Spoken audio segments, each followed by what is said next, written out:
The package contains 3 full-size sheets of MDF, 1 tiny size, and a single page of instructions. In addition to this, you will need some glue and possibly some masking tape. And make sure you have an ample supply of this stuff around to wipe away any excess and mop up any spills. It's available in most supermarkets. In America it's called paper towel, in the UK it's called bog roll.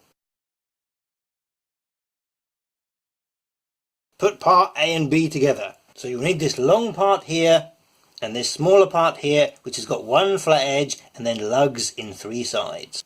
Just punch them out very easily like this. Very high quality cutting. If you do have more parts popped back, you can easily just slide them back in. That way, if you are a novice to this kind of thing, you don't get mixed up with all your bits flying everywhere. Some of the parts have little tiny grooves that you need to punch out. Just flip it over, make sure that the cut appears on both sides, and then you can just pop it out with your finger like so. And then follow your instructions, put the lug into the groove, and look how well fitted that is. Because it's cut by laser, you can get some extremely small tolerances, which means everything should fit together very nicely. We also recommend dry fitting first of all. That means just putting the pieces together without using any glue, just to make sure that they do fit. And you haven't selected the wrong part by mistake and are trying to jam it somewhere it doesn't want to go. The next parts you need are the sides of the token tray, which are labelled Part C. There's 2 of them, 1 here and 1 here. Pop out the holes on both of these. Remember checking that the laser has cut all the way through, and then attach them to the sides like so. And notice how everything is still hanging together under its own pressure. Next you'll be wanting the 2 ends of the token tray. That's 2 of part D, which are these 2 bits here, and you put 1 on each end. Fantastic. That's your token tray assembled. If you want some dividers which fit here, those are part Z and are the T-shaped pieces. You've got 1 on each of the larger pieces and you've got 4 on the little tiny strip here. Punch out as many as you need and just slot those into the top like that. Maybe don't glue those so you can remove them, but you can configure it how you like. This is what the token tray looks like with all the dividers put in. Next we're going to move on to the main box. So you'll need the base, which is this large part here, and the 2 inner walls which are labelled F, which are those ones there. If you were too eager and you have popped all your components out and you can't tell your F from your H, your Fs, which are internal walls, are slightly shorter than your H, which is here, which is your external walls. If you have a part like this which has a lot of intricate cuts, it's often easier to break the part away from the side of the housing and then gently pull it apart separately like this. Much easier way of doing things. You'll need to punch out the long holes in your base, again checking that the laser has made it through to the other side. Don't punch out any of the small cutouts however. Both pieces are identical, and you're just going to pop the lug into the groove like so, and again do that gentle even pressure all the way along, and as you can see it's so strong that it stands up nicely. Okay, so what happens if you get a part which doesn't want to go all the way in? Well, first thing to do is to remove it, gently pull it out, then try flipping it round and trying it in the other way. If that doesn't work, just ease it out, and if it's a pair of parts or a multiple part, try it in a different set of slots. As you can see, that fits nicely, and the one we pulled out, let's try and pop that in there. Remember, lovely even pressure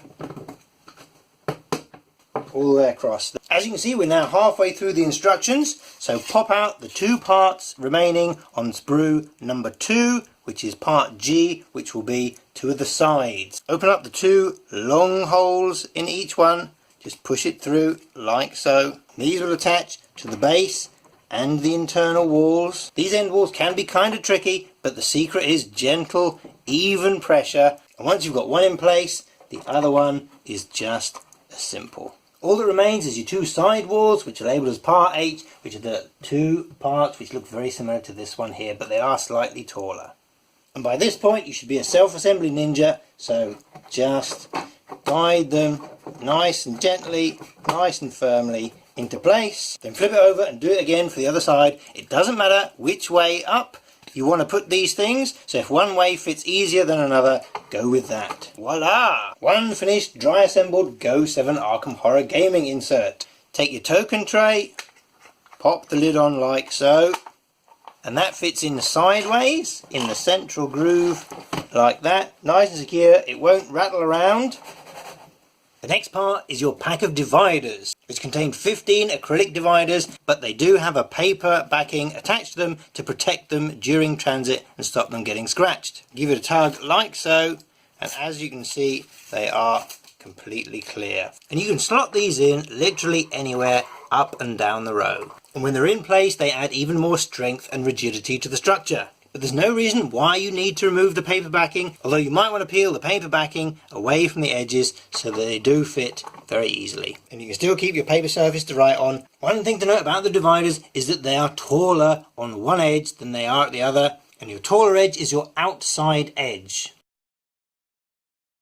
The mark of a good kit is does it hold together without any glue, and this one certainly does. If you keep it in the box and use the dividers, this becomes very rigid indeed. So you can get away without gluing it. But if you are stuffing it full of cards and then chucking it in the trunk of your car, then the components will push apart. Go7 recommend using Sobo Craft Glue, which you can find on Amazon and eBay. This is an 8 ounce or 240 milliliter bottle, but it's available in 2, 4, 8 and 16 ounces. So you only need to purchase as much as you need and order at the same time you order your insert, that way you aren't hanging around. But anything labelled wood glue or PVA will do, and it's dirt cheap. It's generally white when it comes out of the bottle and will dry clear. Wood glue bottles also have a handy nozzle for easy application. PVA stands for polyvinyl acetate, which is basically car tyres dissolved in nail varnish remover. But you don't need to know the science, except for at the molecular level, the glue permeates the wood fibres, making a bond which is stronger than just the wood alone. When you're selecting a PVA glue, read the back, try and find something which is described as a tacky glue. That means it will hold itself together, and you won't need to use something like masking tape or clamps to keep the pieces in position. Simple trick to gluing is to put the glue where the wood meets the wood, and not where it goes through the holes. So in this piece here, you'd apply glue to this part and this part, but not to the lug, so that way when it goes together, the glue is against the two bits of wood, but you're not pushing glue through the hole and gluing the whole thing to your table. And when you've pushed it together, wipe off any excess glue which comes out, so there isn't any residue which is going to block your cards fitting in smoothly. With a square box like this, you might want to wrap some masking tape around it while the glue sets, and you'll need to leave it overnight for it to properly cure and harden. And put some newspaper or a plastic garbage bag down on your work surface to stop you gluing it to the table. Don't glue in your dividers unless you really want to, and don't accidentally glue your lid on. Ninny. The next thing we're going to look at is the SCARD kit, and is a small card divider unit. It comes on 3 identical boards, and this time has even less instructions. If you remember those holes that we didn't punch out, this is what they're for. First you're going to need parts A and parts B. Punch out the hole in B like so. Put A and B together like this, so that just slides into the hole, so that your protrusion here is closest to the divider. Then that's going to sit on your base, and that's going to go into your wall. Pop it in. Ta-da! And if you want even more division, punch out part C here. That's going to slot into part A all the way in, making another divider like that. And that makes 4 compartments, and a single one is still easily enough to store your 5 investigator cards in. Still holds in place without any glue, but the end piece will wiggle like that because it's only got one connection to it. So if you are using this, you might want to glue this, even if you don't want to glue the rest of it. And the kit comes with enough to make 3 sets of these double dividers.